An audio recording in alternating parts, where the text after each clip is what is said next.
My name is John Verell. We farm corn, soybeans, and wheat. I've been farming with my dad and grandfather my whole life. In 2005, I came back from college and got heavily involved in the farming operation.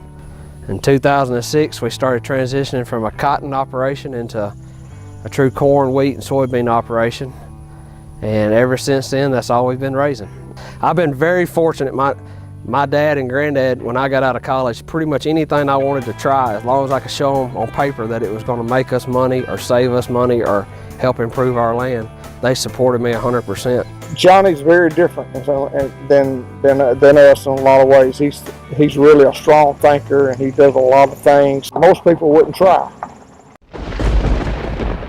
In February of 2008, we had a tornado come through, and it really changed our operation up. It took out all the houses and all the sheds. It was hard to see what your dad and your granddad went through. Everything they had ever worked for, they had lost. And the fortunate thing is me and my wife had bought a farm down the road, so we were able to locate to this new farm that me and my wife had bought, which really helped change our operation. It let us expand. We've been picking up some land here and there. We've added irrigation. We've added several grain bins to our operation. We started harvesting wheat in the mid-20s, and then we put it in our bins and we dry it down, and then we haul it out in July and August. So it just seems to be that's where our money's made, is being early on our harvest. That's been the biggest part, especially in our wheat. The earlier we harvest our wheat, the better our test weight is, the better our yields are, and the better our beans are. So we got into cover crops the last 4 or 5 years. Cover crops have gotten to be a big thing, and we've diversified. We've gotten into the seed business. We sell Pioneer seed. We started doing a field days to try out new technologies. We had around 200 people come out for that field day, and that taught us that there's a lot of farmers that are wanting to know what to do different. Don't be scared of new technology. Don't be scared of new ideas.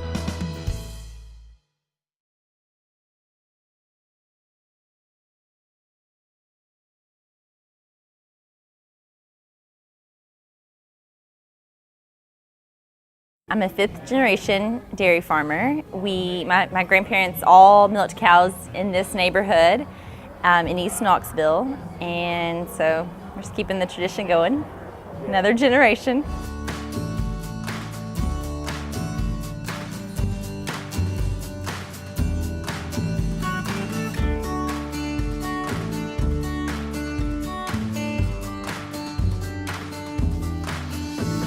I wasn't for sure how it was going to all work out, but I loved ice cream, I love people, and an ice cream store seemed like the perfect way to keep the dairy farm going, to sell directly to customers and support the farm, and it's worked out really well.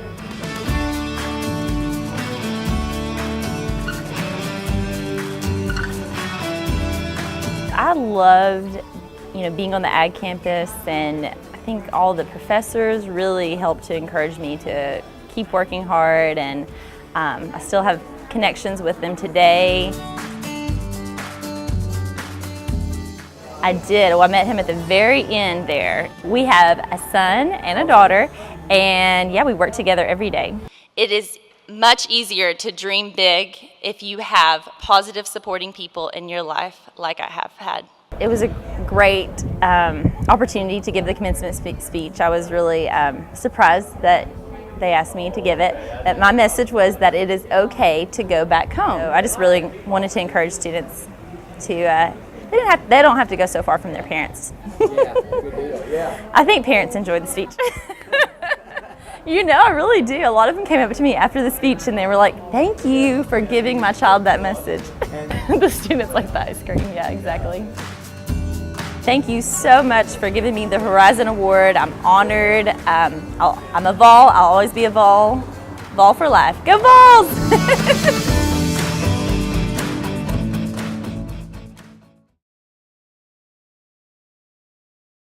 I wanted to go to the University of Tennessee in Knoxville, but my dad's job was transferred to Florida as soon as I graduated from high school. So we went to Tallahassee. I enrolled in Florida State for about 2 days.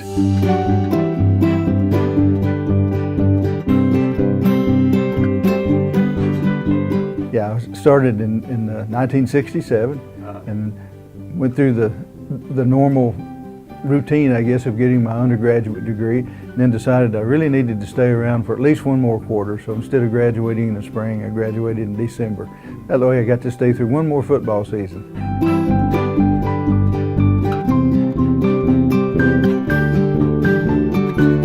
As I said, I started in 1972 with the agency, and at that time it was the Game and Fish Commission, and it was later reorganized into the Wildlife Resources Agency. But I started out in our Information Education Division. I moved into our Hunter Education and the Law Enforcement Division, and then out into one of our regional offices where we were over the 25 counties in Middle Tennessee. And then from there into the Boating Division. I was chief of our Boating Division for about 19 years. And then in 2009, the commission selected me for the job as executive director, and this is my 10th year being in that. So my 47th year with the agency, the 10th year of being director. I often say the biggest asset that we have in Tennessee is our people, and the people of the Wildlife Resources Agency, they have a passion, and it's really a way of life.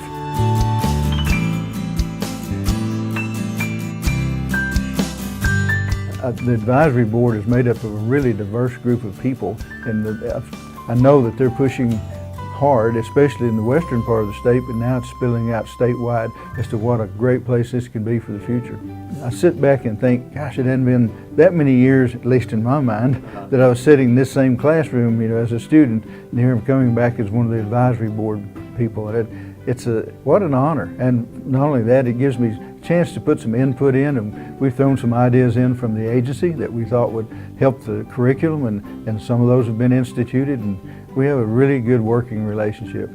I really appreciate even being considered for an award that I think it means so much to me and to so many other people who, if they were able to receive it, would know what that means to them in a cherished way.